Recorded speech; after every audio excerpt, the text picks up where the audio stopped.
निर्मलता उन्नति है, निष्कामता उन्नति है, ये लोग नहीं समझ पा रहे। श्री रघुनाथ दास गोस्वामी जी का हृदय बचपन से ही बहुत ही शांत स्वभाव का। उनके घर में भी ठाकुर जी विराजमान थे, जैसे पूजा गृह होते तो बचपन में ही ठाकुर जी के सामने बैठ जाते, वो मानो भगवान से बात करते, परम पावन प्रभु से बात करते, प्रभु के चरण स्पर्श करते जो छवि, और उनका नाम कीर्तन करते। ये होता है पूर्व का कोई ऐसा भजन होता है जो बचपन में अपना रंग दिखाता है, जो भगवान कहते हैं जैसे मेरा भक्त है नामे भक्ता प्रणश्यति, एक जन्म में भगवत प्राप्ति वाली बात नहीं बन पाई तो फिर अगला जन्म महाभागवत का देते हैं। वो ऐसा जन्म देते हैं बचपन से भगवान का भजन, भगवान का मार्ग का अनुसरण, ये महाभागवत है श्री पूज्य रघुनाथ दास गोस्वामी जी। अभी तक इनके हृदय में किसी भी बात का आकर्षण नहीं था। जिसके हृदय में किसी बात का आकर्षण नहीं होता, उनको आकर्षण करने के लिए माया नहीं, भगवान के प्रेमी महात्मा जन पधारते हैं। ऐसा ही होता है। इनके पिता हिरण्य मजूमदार और उनके भाई गोवर्धन मजूमदार, ये राजा महाराजा की तरह थे, ऐसा वैभव इनका था। बड़े जमींदार थे और बहुत ही बादशाह की तरफ से इनको सुविधाएं मिली हुई थी, स्वयं राजा महाराजा की तरह थे। अगर गंगा जी भी आचमन करने जाना है रघुनाथ दास गोस्वामी जी को तो 4 बेतधारी और पालकी पे बैठकर, बालक हैं 4 बेतधारी इधर उधर चल रहे, पालकी से उतरे, गंगा जी का आचमन किया, पालकी में बैठे, घर आए। ऐसा 20 लाख रुपए उस समय आमदनी थी, 20 लाख रुपए की। 12 लाख रुपए बादशाह देता था क्योंकि मजूमदार थे। लाखों रुपए की जिसकी आमदनी उस समय, उसके क्या ठाट बाट होंगे। आज के करोड़ रुपए और उस समय के 20 लाख रुपए शायद, या और करोड़ से भी ऊपर हो सकते हैं। इतने धनी होने पर उनके दोनों जो पिता थे, मतलब पिता और पिता के भाई, बड़े ही धर्मात्मा प्रकृति के थे। महाप्रभु चैतन्य देव जी तो जान रहे ना कि मेरा एक निज पार्षद कहां पल रहा है।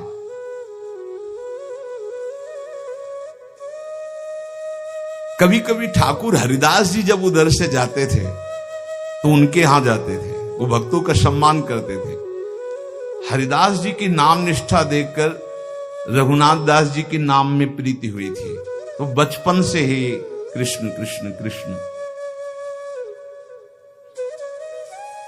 महात्मा रघुनाथ दास जी बाल्यावस्था में इतने तेजस्वी थे कि जो देखता वो लुभायमान हो जाता। लावण्य ऐसा, आकर्षण ऐसा, नाम जप का ऐसा, गंभीर स्वभाव, बहुत कम बोलना, ठीक किसी को उत्तर न देना, क्योंकि नाम जब छूट जाएगा अगर ठीक से ज्यादा बातचीत करेंगे, कम बात करना। बहुत अच्छे कृपा पात्र जन होते हैं जो ज्यादा बातचीत नहीं करते। राधे राधे, कहां जा रहे हो, क्या है, क्यों न राधे राधे भी बोलना, अंदर बोलना है राधे राधे, चुपचाप निकलो, ये संसार है। राधे राधे बोल रहे हैं, हम अंदर से बोल रहे हैं, तुम बोलो 2 बार, हम हर श्वास बोल रहे हैं राधे राधे, आगे बढ़ो। अगर कोई बड़ा पूज्य आता तो साष्टांग दंडवत करके चुपचाप एक तरफ बैठ जाते। बड़ी नम्रता, मानो स्वर्ण हो और उसमें भी सुगंध हो, ऐसे थे रघुनाथ दास जी। कोई ऐसा नहीं था जो इनको देखकर मोहित ना हो जाए, गले से लगाना ना चाहे बालक। अब तो कुलगुरु बलराम आचार्य को संस्कृत पढ़ाने के लिए रघुनाथ दास जी अपनी जो ग्रंथ पोथी उनको लेकर आचार्य के घर जाते और पोथी रख देते। नाम में इतनी प्रीति, पढ़ने में रुचि नहीं होती कि इन सब का सार है नाम, बस नाम नहीं। ये देखो बड़े महापुरुषों को होता है, आप अनुकरण ऐसा ना करना कि पढ़ाई के समय तो नाम ही हम जपेंगे और इस समय और अन्य समय उद्दंडता। ये हर समय भगवदानंद में डूबे वाले अवतारी महापुरुष हैं। सरल स्वभाव कोमल प्रकृति पर रघुनाथ दास जी के हृदय में हरिदास जी का बहुत बड़ा प्रभाव पड़ा। नाम प्रेमी जो ठाकुर हरिदास जी, जिनकी पीछे चर्चा सुनी, इसीलिए वो किसी समय भी नाम नहीं छोड़ते थे। बाल्यावस्था में कभी कभी वो गुरुदेव के पढ़ाने पर भी खड़े हो जाते और नाम कीर्तन करने लगते, भावावेश आ जाता।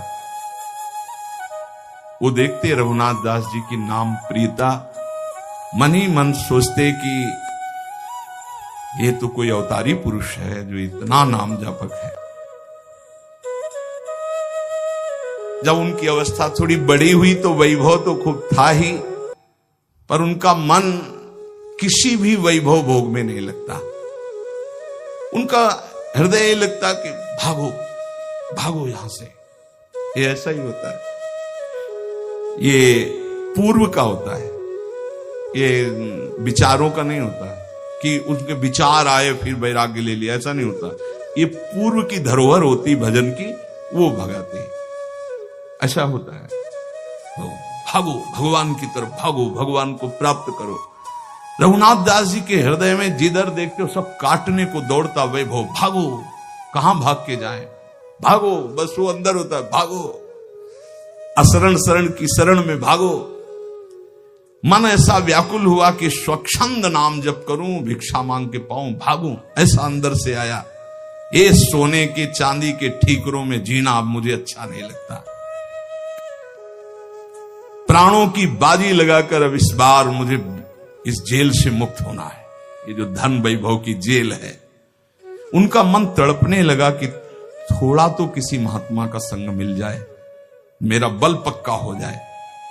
परिवार वालों ने जो भी इनका व्यवहार देखा कि न खान पान में रुचि, न भोग विलासिता की वस्तुओं में रुचि, ढेर सारी उनकी भोग सामग्रियों की, वहां तो खूब वैभव था ही,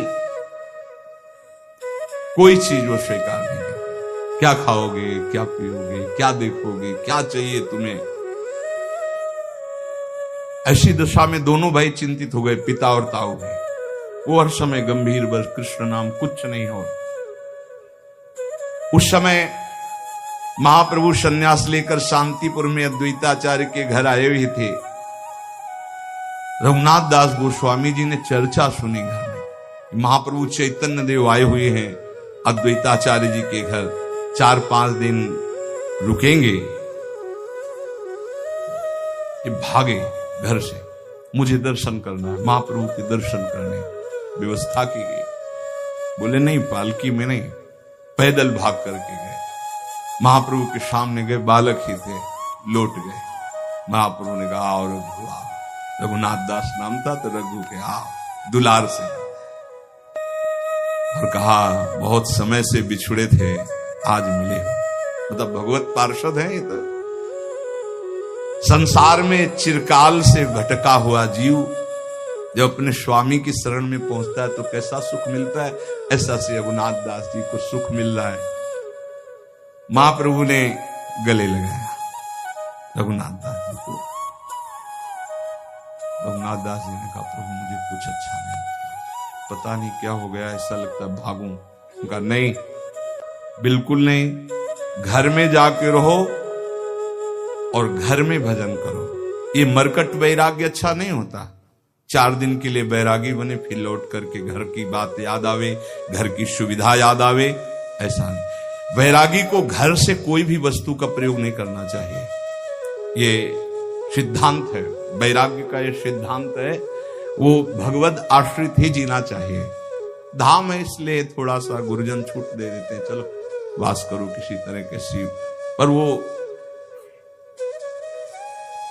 एकमात्र वैरागी का आश्रय भगवत प्रदत्त जीवन होना चाहिए। भगवत प्रदत्त वैरागी का मतलब ही होता है भगवत प्रदत्त जीवन।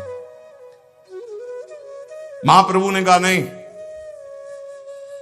ये मरकट वैराग्य अच्छा नहीं होता कि 4 दिन के लिए वैरागी बने फिर घर का याद आवे, घर की वस्तु का सेवन, ऐसा है। महाप्रभु ने कहा ये मरकट वैराग्य ठीक नहीं रहता, तुम जाके घर में रहो। रोते हुए वापस चले आए। जब महाप्रभु ने स्वीकार नहीं किया, पिता को बड़ी चिंता हुई। बहुत सुंदरी नवकिशोरी से इनका ब्याह करवाया कि यही एक फांस है जिसमें रोका जा सकता है बैरागी को। गोवर्धन दास धनी थे, राजा और प्रजा दोनों की प्रीति भाजन थे, बड़ी प्रतिष्ठा थी, उनकी बड़ी ही सुंदर कन्या थी, उससे विवाह करवाया। राजाओं के समान वैभव उन्होंने दहेज में दिया। रघुनाथ दास जी को ऐसी सुंदर पत्नी, ऐसा सब भोग विलास देखा भी नहीं। कैसा कृष्ण नाम का स्वाद है, जबरदस्ती ब्याह कराया गया। उनकी तो रुचि ही नहीं थी। पिता को क्या पता था कि इनका मन तो किसी अव्यक्त से संबंध मान चुका है।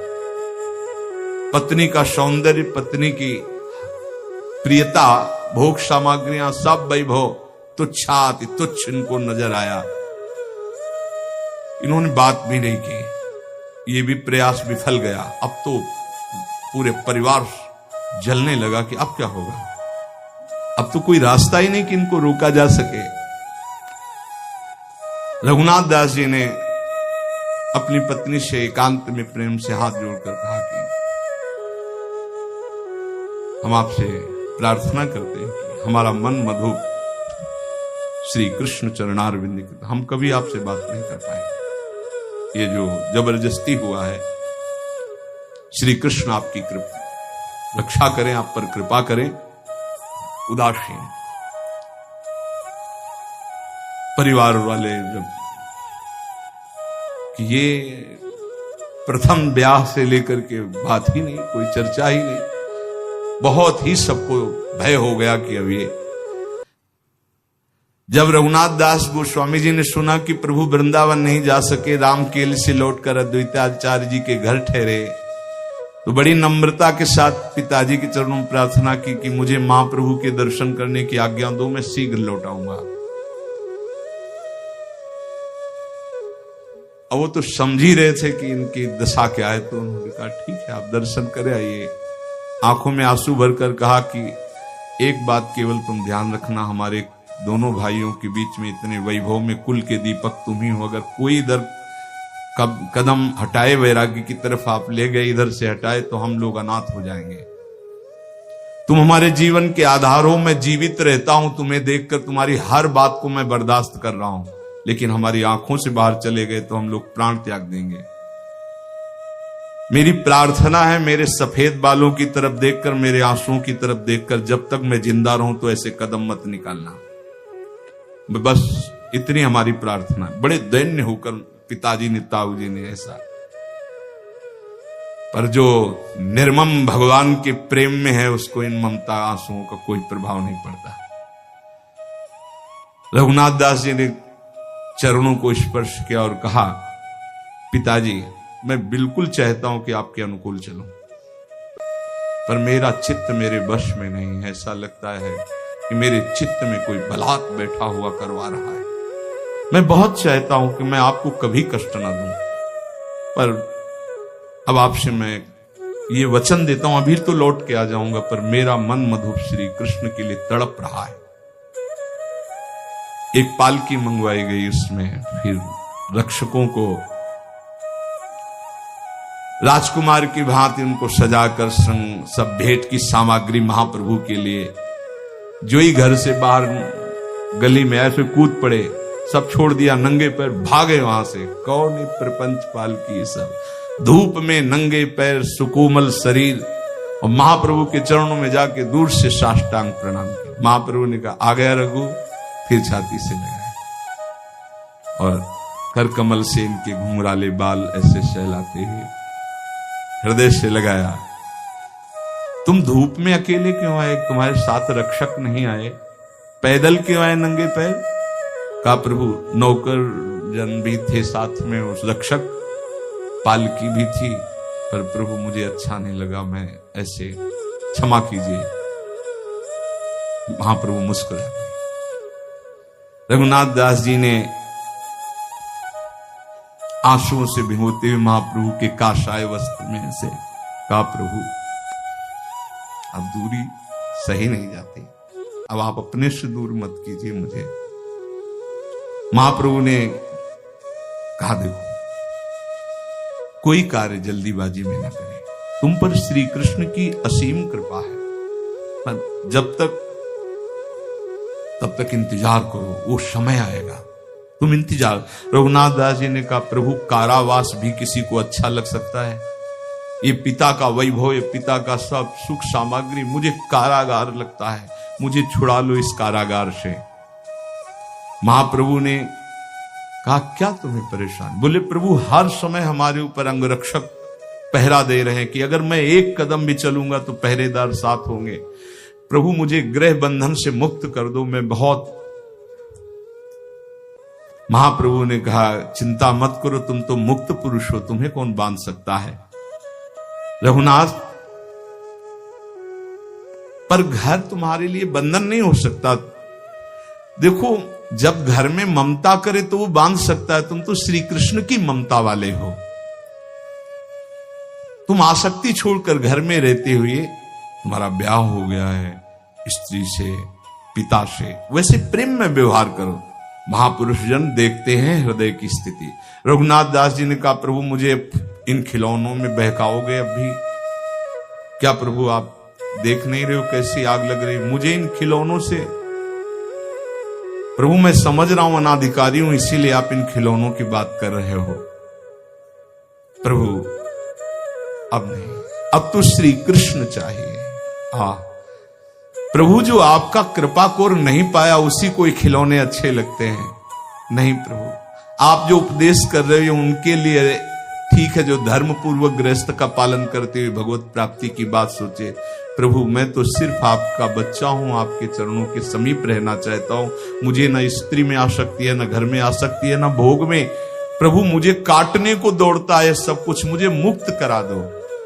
प्रभु ने कहा जो तुम कुछ कह रहे हो सब ठीक है, फिर तो मैं कह रहा हूं कि मरकट बैराग्य ठीक नहीं। वो कभी फिसल नहीं सकते जिन्होंने कष्ट को गले लगाकर आगे बढ़ा है, और जिन्होंने संपत्ति को देख करके कि अमुक आश्रम के गुरुदेव संपत्तिवान, उनके शिष्य बनेंगे, हम उनके अधिकारी बन जाएंगे, जब विपत्ति आएगी कष्ट आएंगे तो फेल हो जाएंगे।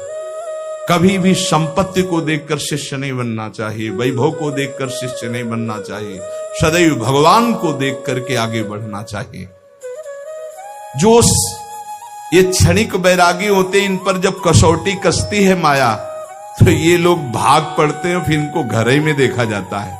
महाप्रभु कहते, रघुनाथ दास जी ने कहा प्रभु कसौटी तो बैरागियों की होती, हम तो आपके बच्चा है प्रभु। ये बहुत बचने का बहुत सुंदर उपाय है।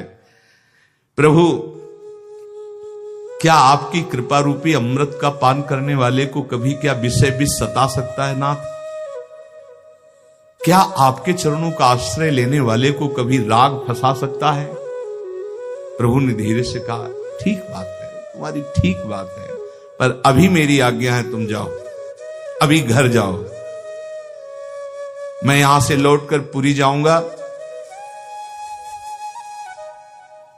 फिर समय आएगा तुम पुरी में मुझे मिल जाओगे। ये नहीं कहा कि आप आना, समय आएगा तो तुम पुरी में मुझे मिल जाओगे। रघुनाथ दास जी को लगा कि महाप्रभु का आदेश हो गया है। अभी महाप्रभु पुरी तक पहुंचे, 7 दिन 7 रात्रि महाप्रभु के पास ही रहे। अद्वैताचार्य जी के घर महाप्रभु का उच्छिष्ट पाते, चरणों के नीचे शयन करते। वहीं श्रीमन माधवेंद्रपुरी की पुण्यतिथि समीप ही थी। अद्वैताचार्य की प्रार्थना करने पर शांतिपुर में महाप्रभु और टिके। कई दिन तक आनंद मिलता रहा रघुनाथ दास गोस्वामी को महाप्रभु की उच्छिष्टामृत का। महाप्रभु फिर वहां से जब चले तो रघुनाथ दास गोस्वामी जी रोते हुए घर आए। मजूमदार जी ने समझ लिया कि अब ये हमारे हाथ से गए, अब ये हमारे वश में नहीं। कड़ा पहरा लगा दिया कि अब तो प्यार की जरूरत नहीं, अब शासन की जरूरत है। 1 मिनट के लिए भी दसियों छड़ीदार साथ, शयन, लघुशंका, शौच, कहीं भी बाहर, स्कूल जाना बंद, विद्यालय संस्कृत के जाना बंद, पालकी में बैठाल करके आचार्य को घर बुलाते, पैसा था यहीं पढ़ो, पूरी व्यवस्था। रघुनाथ दास जी जब इतने बंधन में कुछ दिन रह रहे थे तो किसी वैष्णव के मुख से सुना कि महाप्रभु वृंदावन से होकर जगन्नाथपुरी में आ गए हैं। बस उनके हृदय में छा गया। महाप्रभु ने कहा था, जब मैं पुरी आ जाऊं तो पुरी में समय आएगा तब तुम मिलोगे, भागो यहां से भागो, ऐसा उनके हृदय में आया था।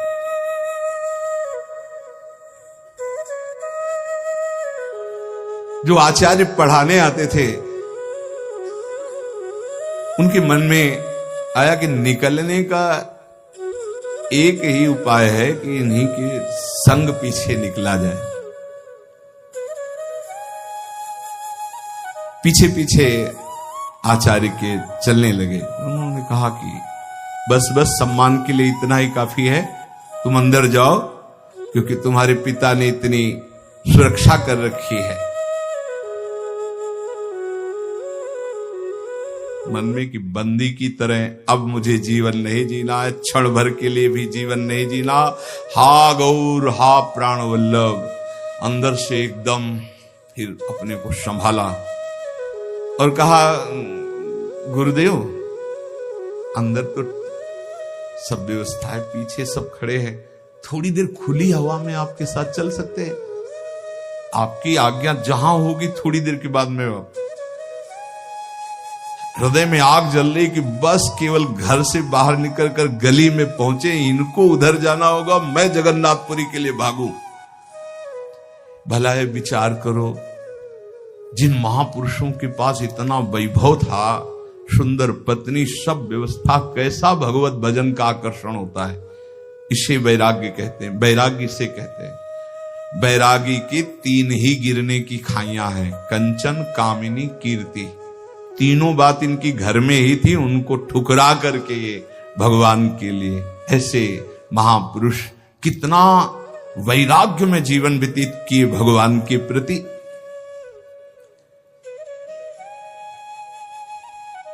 रघुनाथ जी जैसे कोई बावरा हो गया हो, पीछे पीछे उनके चले। उन्होंने कहा, जाओ वापस, अब तो जाओ ना। हाँ गुरुजी, पहले आप आगे निकल करके अपने गली में जाइए, हम तो वापस, हम तो आपके चरणों के दर्शन खड़े खड़े कर रहे हैं। उनको लगा ये भी ठीक बात है, हो गए। जे ही ऐसे गए, आसपास देखा, अच्छा अंगरक्षकों ने इसलिए कि गुरुजी के पास 4 कदम जाएंगे, भाग पड़े रघुनाथ दास जी। हा गौर, हा प्राणनाथ, जगन्नाथपुरी के लिए। जिसको भगवान में अनुराग हो जाता है, उसको कोई संकट, कोई विपत्ति, नई अवस्था, नंगे पैर, ना कुछ खाना, ना पीना, ना कोई साथी, और जगन्नाथपुरी नजदीक थोड़ी है। कई दिन रात भागते ही रहे, क्योंकि पता था कि राज कर्मचारी पकड़ लेंगे। देखो, जिस सुख के लिए बैरागी फिसल सकता है, उन सुखों को कैसे छोड़कर भगवान के मार्ग का अनुरागी भागता है। कहीं मेरे पिता के का राज कर्मचारी मुझे पुनः पकड़कर घर ना ले जाए, इसलिए रात दिन भाग रहे जंगल के रास्ते से। जैसे परशुराम जी की बेटी करमेती बाई, जब वो वृंदावन के लिए भागी, जब देखा कि गवन के लेने वाले आ गए, तो उनका ये जीवन तो श्री कृष्ण को है, दूसरा कैसे इसे स्पर्श कर सकता है। रात में भागी, स्त्री शरीर, सोचो मतलब कितना प्रबल बल होता है भगवान का। अब सुबह हुआ, मां ने देखा कि अरे रिश्तेदार तो बैठे हैं जो बेटी को लेने आए हैं, और बेटी ही गायब हो गई। परशुराम जी से कहा, उन्होंने तुरंत राजा को सूचना की। राजा उनके शिष्य थे, राज कर्मचारी घोड़ों पे भागे, चारों तरफ सूचना दी कि वृंदावन के मार्ग में होगी, क्योंकि वृंदावन वृंदावन पुकार रही तो जरूर वृंदावन भाग के जाएगी। इधर घोड़े दौड़ाए गए। श्री कृष्ण अनुरागिनी करमेती बाई ने भी सोचा कि सबको पता मैं वृंदावन जाऊंगी। थोड़ी दूर में देखा टॉप से, जो घोड़ों के टॉप से धूल उड़ती, उन्होंने समझ गए राजकर। वहां एक ऊंट मरा हुआ पड़ा था। सोचो ऊंट की कितनी बड़ी दुर्गंध, सड़ा हुआ, उसमें के पेट में जो ऐसे पशुओं, हिंसक पशुओं ने खाया था, खोखला बन गया था ढांचा, उसके अंदर घुस गई। 3 दिन 3 रात तक उसके अंदर कितनी सड़न में, उनको कोई सड़न नहीं लग रही। कृष्ण कृष्ण कृष्ण कृष्ण सब रास्ते खुलवा। जब उनको लगा कि अब कोई नहीं, तब बाहर निकली और वृंदावन के लिए आई। ये कैसा भगवान के अनुराग का मार्ग, जहां संसार के भोगों के लिए लोग पागल घूम रहे हैं, ये श्री कृष्ण बावरे जन बमन की तरह उनको त्याग दिया। रमा विलास राम अनुरागी तजत बमन जिन जड़ बड़ भागी। कितने बड़ भागी जन है। रघुनाथ दास गोस्वामी जी बिना कुछ खाए पिए जंगलों के रास्ते से भागते हुए महाप्रभु से मिलने के लिए जा रहे। शेष चर्चा श्री राधा वल्लभ लाल की।